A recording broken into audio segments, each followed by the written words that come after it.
Tem um hino antigo, você que é dos levitas, você que é do levita, que falava assim: caminhando, caminhando eu vou para Canaã, caminhando eu vou para Canaã, caminhando.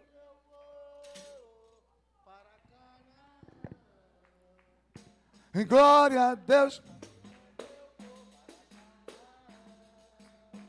Se a minha mulher não deixar, eu vou pra lá. Se meu pai não for. Ou seja, se não falava que tem gente que impede, né? Tem gente que bota bloqueio para você ir, mas você caminha. Porque, irmãos, se você não caminhar, você fica parado, você retrocede. E nós estamos falando sobre estar na casa do Senhor no carnaval, porque eu falei, se todas as igrejas, eu fiquei contente ontem de saber que a Assembleia de Deus aqui da Engenho da Rainha estava lotada com os carros na porta, as pessoas entrando. Eu acho que eles também começaram a descobrir que, em vez de ficar com a porta da igreja fechada no carnaval, tem muita gente que não sai, gente. As coisas estão caras. Não sei o Robson e a Jaqueline, né, que eles vão lá, mas Deus tem abençoado. Um dia eu vou chegar lá também. Mas o que acontece? A maioria não tem dinheiro. Para tu pagar um pedágio da Via Lagos, eu fui com a minha esposa em Praia Seca, ficamos lá uma semana, numa casa de uma irmã que emprestou. Irmão, é R$ 27.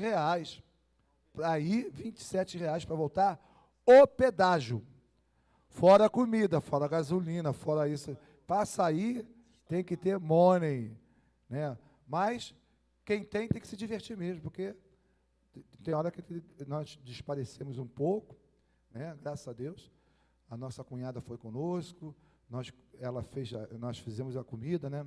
Eu e João Vitor fizemos a comida? Não, comemos a comida que elas fizeram. Porque eu não entendo. João Vitor estudou na faculdade de... Esqueça. Gastronomia, meu filho fez. Ele não chega nem 50% da Lúcia. E ela não fez faculdade, ela fez faculdade da vida, né? Mas ele saiu melhor do que eu, né, filho? Eu não faço mais nada, mas ele faz. E nós nos divertimos. É bom você distrair. Mas para sair tem que ter dinheiro, irmão. Então, vamos trabalhar. Então, vamos trabalhar na vida espiritual para conquistar, ter conquista. Então, você veio domingo, não, né? Não, hoje é o primeiro dia. Então, o primeiro dia, nós falamos sobre a profecia. Você lembra, pastor? Ezequiel 37. Não precisa ir lá, não. Ezequiel 37, profetiza tem visto, ó filho do homem, o vale de ossos secos? Sim, Senhor. Porventura, diz o Senhor ao profeta, poderá reviver esses vales de ossos sequíssimos? E ele diz, tu sabes, Senhor. Aí ele profetiza ele ordena, o próprio Deus fala, ô filho do homem, profetiza ao Espírito. Então, tu vê como é que são as coisas? Deus especifica para quem você tem que profetizar. E a profecia, no caso ali, é uma declaração de vitória. Então, nós falamos sobre, muitas vezes, o profetizar é você declarar a vitória sobre a tua vida. Nós falamos de 4 tipos de profecia, e a infalível é a Bíblia Sagrada. Toda vez que você abre a palavra de Deus, né, é Deus falando contigo. Porque profecia é isso, é Deus falando e anunciando coisas ocultas. E tem um texto que o pastor leu, que não há outro Deus, ó Israel, igual o Senhor, que revela o futuro, né? Então, profecia, nós vimos profecia no Novo Testamento, quando o discípulo Acabe, né? Acabe, ele pega o cinto de Paulo e dá um nó e diz, ó, o dono desse cinto será entregue, amarrado em Jerusalém e entregue aos gentios. Já aconteceu isso. Ou seja, a profecia é de Deus. Existe profecia no Novo Testamento. Aí eu perguntei à nossa teóloga Isabel, você lembra?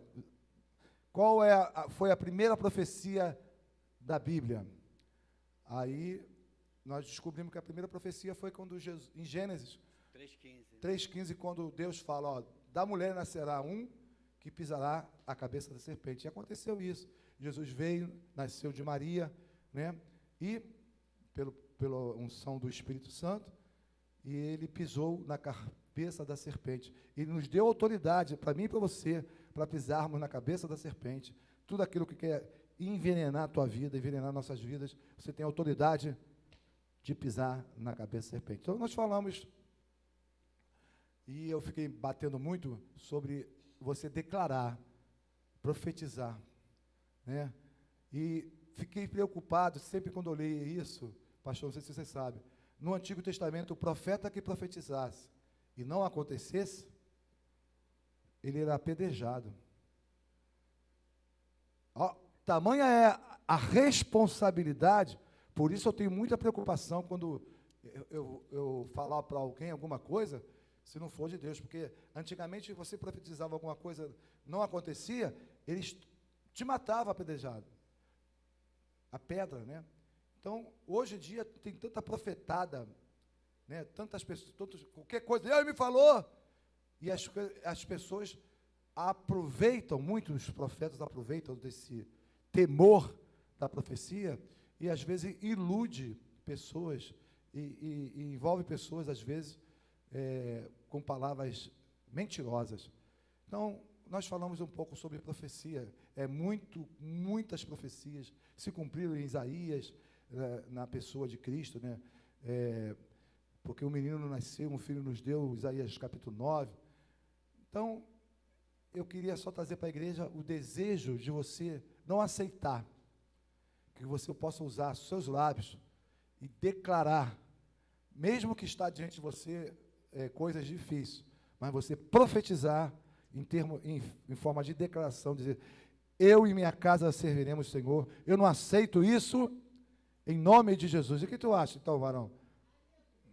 Bem, é uma realidade, né? A palavra do Senhor sendo verbalizada nos nossos lábios, ela traz à existência aquilo que não existe, né? Vou dar um exemplo clássico aqui, um exemplo meu mesmo, né? Há 15 anos atrás, né, eu estava no meu quarto, desenganado pela medicina, cego, sem enxergar nada, e eu me lembro que eu tinha uma Bíblia que foi da minha mãe, que eu pedi a meu filho para abrir ela em Isaías 53, verso 4. E eu, durante um mês, eu chorava em cima dessa Bíblia. Essa página está toda rasgada de lágrimas, né? E eu profetizava, verdadeiramente Ele levou sobre si todas as nossas dores e todas as nossas enfermidades. O castigo que nos traz a paz estava sobre ele, mas pelas tuas pisaduras nós fomos sarados. Eu não aceito essa cegueira, eu não aceito essa enfermidade, eu não aceito o médico ter dito para mim que nunca mais eu iria enxergar.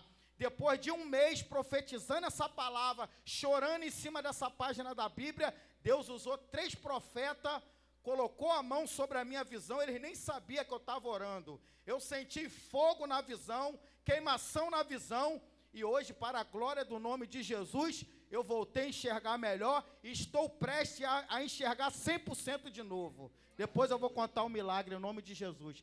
Tudo porque há 15 anos atrás eu profetizei a palavra do Senhor. É porque as pessoas pensam que profetizar é só assim diz o Senhor. Categoricamente, né, classicamente, é a grande profecia, né? Mas tem profecias que você pega a palavra de Deus, aí tu lê uma palavra lá, aí o Senhor diz assim, meu filho, não chores, porque eu estou contigo. Não temas. Aquela palavra é o Espírito, porque quem é a profecia? É o Espírito Santo. Ele verbaliza. Então, você declarou, né, pastor? Você declarou, não? Bispo, são muitas experiências. Eu declarei. Agora, só sabia que o louvor na boca da gente também é uma profecia? Com certeza. Há 15 anos atrás, eu estava chorando muito numa Assembleia de Deus, porque eu só enxergava vulto, só enxergava sombra escura. E aí eu cantei um louvor da Bruna Carla chorando em lágrimas.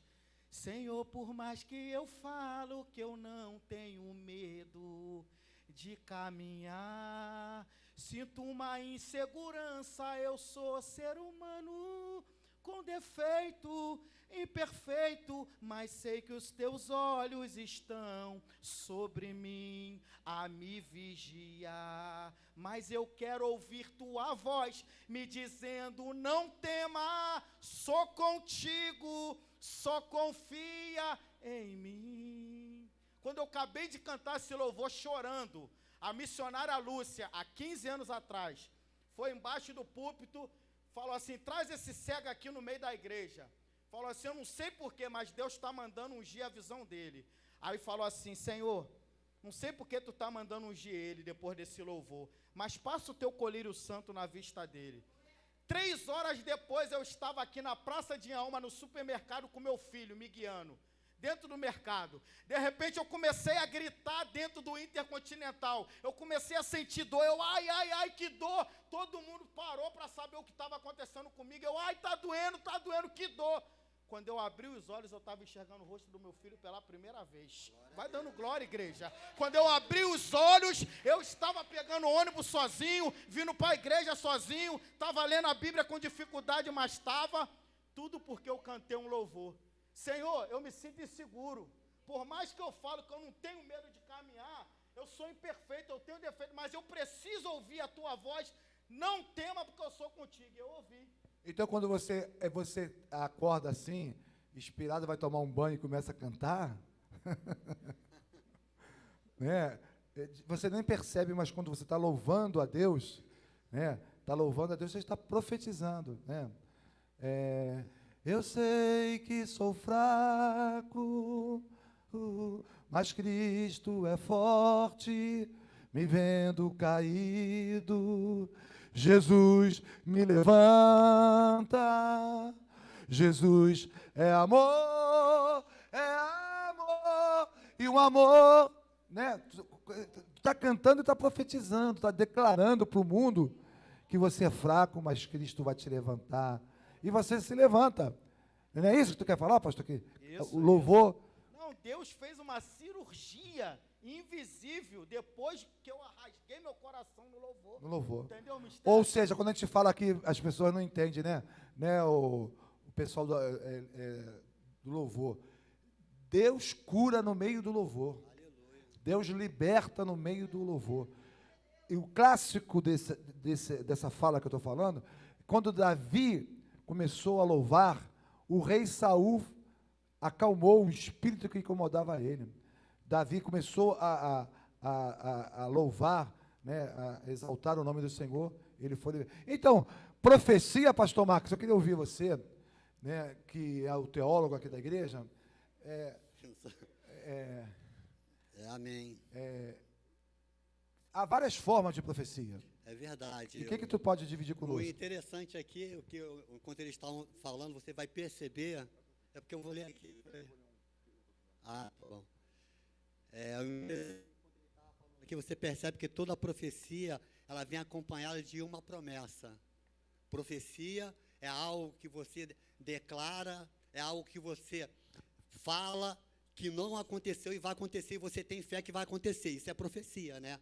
A promessa, o que é a promessa? É algo estabelecido por Deus. Vamos para a palavra de Deus para entender mais isso? Você vai perceber que o vale de ossos seco é uma profecia que Deus pede para que é um acontecimento que Deus pede, é uma visão que Deus pede para que Ezequiel viesse profetizar. Mas o que ele queria profetizar aqui? Isso aqui é uma representatividade, uma pré-figura, porque ele estava cativo e ele estava pedindo, ele estava mostrando para Ezequiel que havia uma possibilidade dele sair do local que ele estava, cativo, não é isso? E a promessa está no 37, 22, quando ele chega e fala assim: farei deles uma só nação, terra, só rei será de todos eles, nunca mais serão duas nações, nunca mais para o futuro se dividirão em dois. Nunca mais se contaminarão com seus ídolos, nem com as suas abominações, nem com qualquer das suas transgressões. Livrá-lo-eis de todas as suas apostasias e que pecaram, e eu os purificarei. Assim eles serão o meu povo e eu serei o seu Deus. O meu servo Davi, olha só, vai entrar aqui agora a pré-figura de Davi. Que tipifica Cristo. Tipifica Cristo, né? Reinará sobre ele. Todos eles terão um só pastor, andarão. Obrigado, pastor.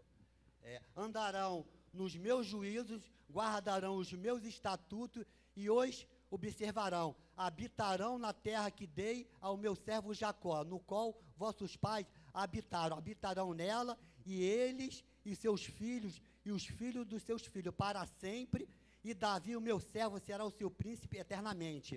Ele está falando de Jesus aqui. Então, você percebe aqui que há uma sistemática aqui de profetizar a promessa.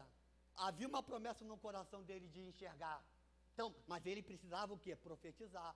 Então, aqui Deus está mostrando para nós o quê? Você tem que profetizar em cima da promessa que eu coloquei no teu coração. Claro que a primeira promessa é salvífica, como a irmã Luana falou com propriedade. Ela é salvífica, isso é lógico. Mas claro que tem promessas que Deus coloca no nosso coração, já fala referente a relacionamento, referente a trabalho. Mas há uma sistemática que Deus coloca em nossos corações e nós temos que ter ciência e cumpri-la. Eu profetizo uma promessa que Deus colocou no meu coração. Profetizar é você falar algo que Deus colocou no teu Ou coração. seja, que é muitas vezes é o que você está precisando. É verdade. É uma promessa. Eu estou precisando de um milagre financeiro. Aí você tem que, Senhor, eu preciso desse milagre. Eu declaro, Senhor, que as portas sejam abertas, que aconteça alguma coisa. Às vezes você está precisando de quê? De uma cura. Senhor, aí, conforme foi no coração do... Mas a promessa está onde? Em Isaías 53. Então, 4. aí você tem que buscar... São dois pontos. Você tem que conhecer a palavra, porque se você perceber, se você voltar um pouquinho, quando ele fala profetiza, em cima da minha palavra, não é profetizar, você tem que profetizar em cima de uma promessa. Não é de qualquer jeito, não é de forma aleatória. E, olha, volta aí, pastor, porque isso é muito, muito, muito importante. Muito, muito importante. Eu acho que vocês ainda não caiu a ficha. Não é que a pessoa chega assim, ô Miguel, na minha palavra, eu sinto... Não é... até se a pessoa está ligada à palavra de Deus, você recebe. O que o Max está dizendo é que Deus fala, profetiza segundo a minha palavra. Não é a palavra que Jesus falou ali, ordenando. É a palavra que está escrita, como está na mão do pastor Robson. Né? Eu sou o Senhor que te sara. E tu fala, Senhor, tu disseste que tu és o Senhor que me sara. Eu profetizo que eu seja sarado em nome... Entendeu o que ele está dizendo? Você tem que profetizar na palavra, a palavra que promete.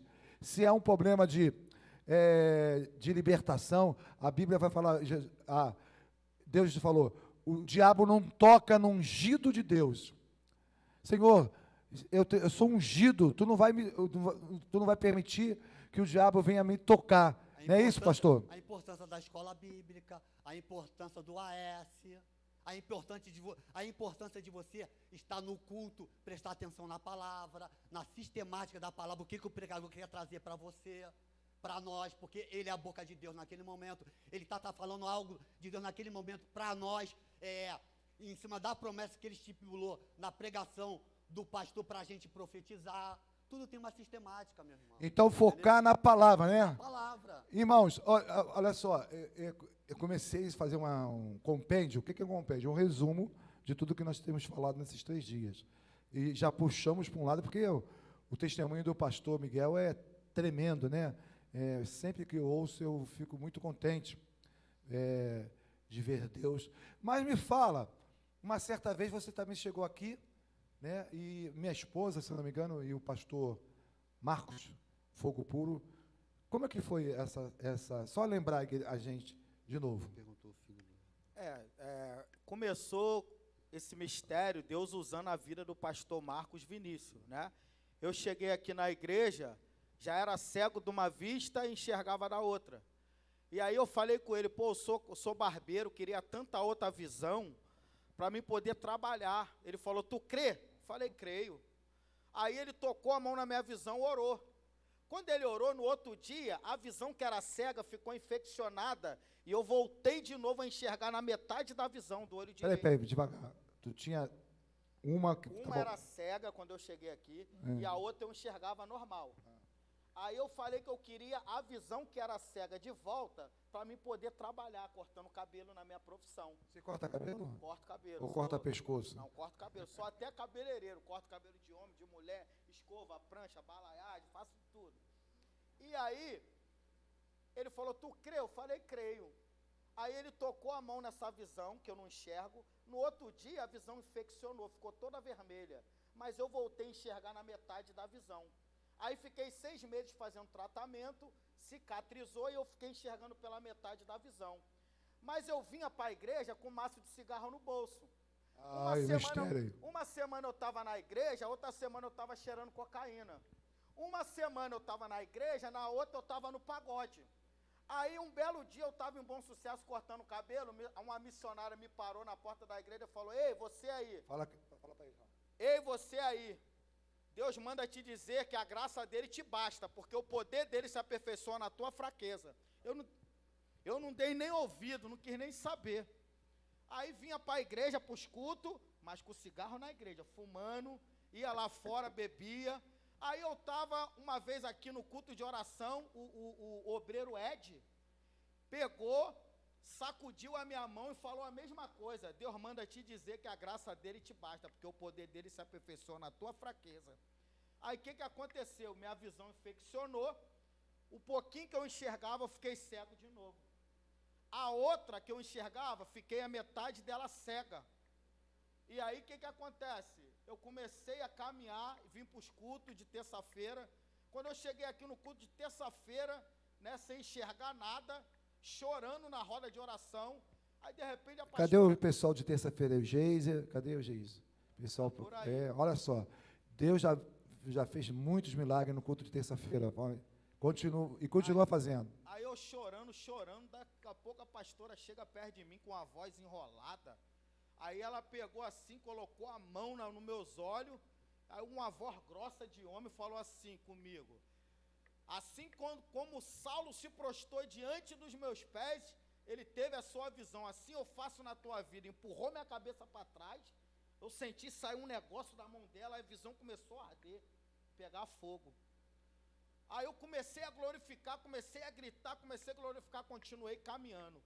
Quando terminou meu tratamento, os médicos falaram assim, ó, tudo que eu podia fazer por você eu fiz, não tem mais jeito, não tem mais solução, nunca mais tu vai voltar a enxergar. Aí eu cheguei em casa no domingo, falei, me leva lá na Nova Vida, que eu não quero mais saber de Jesus. É o último dia que eu coloco os pés na igreja. Mas por quê? Eu pedi a Deus para mudar a minha vida, e olha o que Deus fez comigo, Deus me cegou.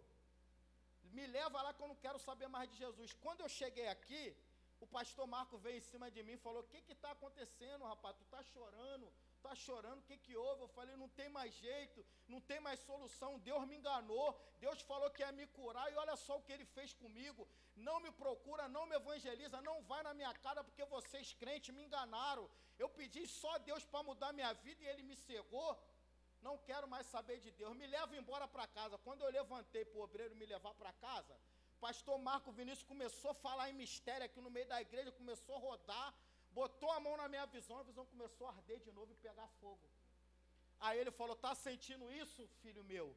Isso é para que tu saiba que eu sou Deus na tua vida, a minha graça te basta, porque o meu poder se aperfeiçoa na tua fraqueza. Aí de lá para cá eu comecei a enxergar, como se fosse o radar de uma televisão, é como fosse uma luz fluorescente, não é a minha vista. E esses anos todos eu estou caminhando assim, há 15 anos, mas embaixo de uma promessa, a tua cura vai vir conforme a tua caminhada. Há 15 anos atrás não tinha mais jeito, não tinha mais solução. 15 anos depois, agora do nada, foi muito rápido. Eu fui no hospital, fiz novos exames, a primeira médica disse que tinha uma cicatriz na minha vista que não tinha jeito, não tinha solução, mas que tinha uma catarata, que ia operar a catarata só para dar uma melhorada. Mas eu ia continuar com a visão embaçada. Fiz todos os exames para operar. No último exame, chamado medição de lente, eu, sem expectativa nenhuma, fiz o exame e o médico falou assim, ó, não vou te operar. Eu tomei um susto, mas por quê, doutor? Porque o teu caso não é só catarata, o teu caso é retina também. Mas, doutor, a primeira médica falou que não tem jeito, essa cicatriz ninguém cura, ninguém tem jeito. Aí o doutor falou para mim, quem disse que não tem jeito?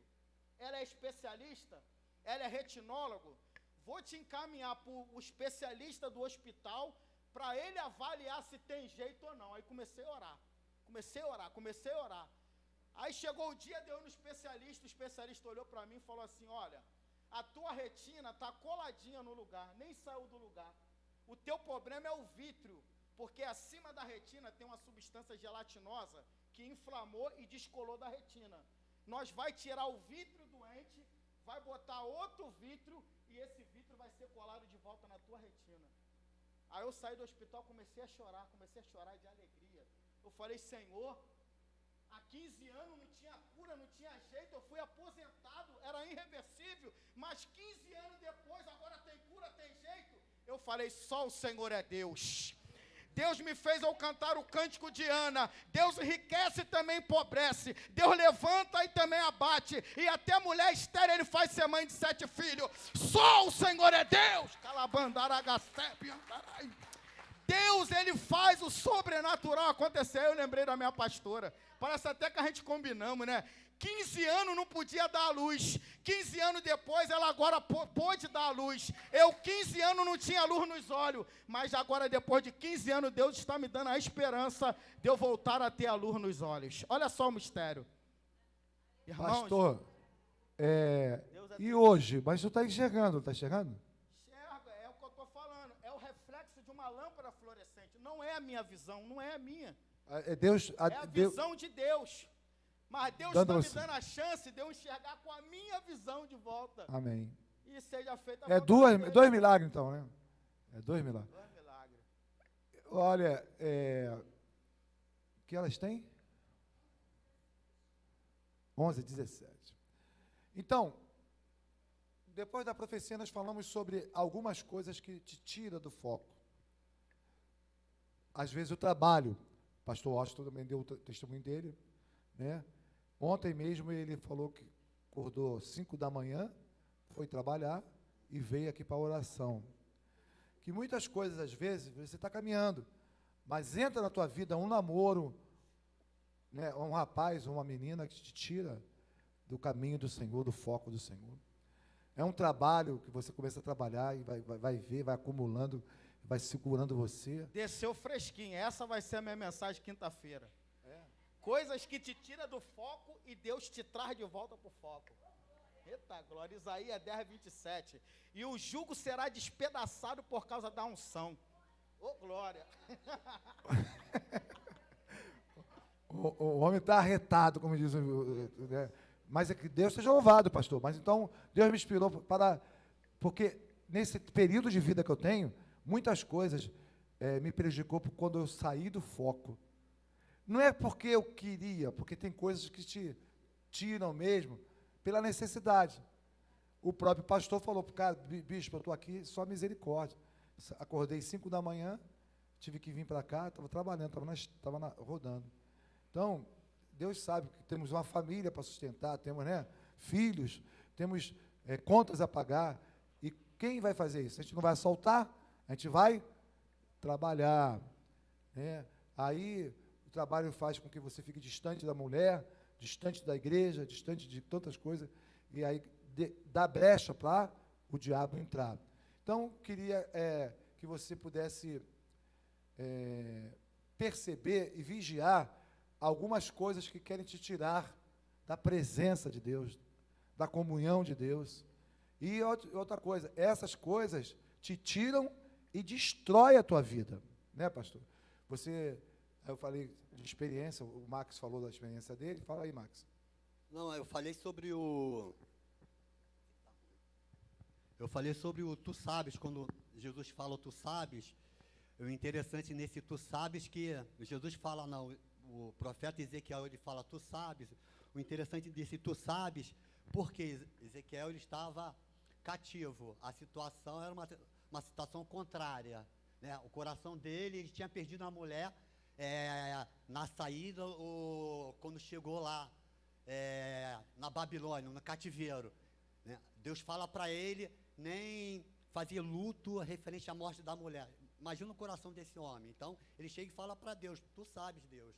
Então, o que Deus faz com ele? Deus faz, na visão ali, fala para ele, profetiza, em cima da minha palavra, profetiza. Então, Deus, ele coloca ali assim, uma fé que ele não estava tendo naquele momento ali, devido que a situação que ele estava vivendo.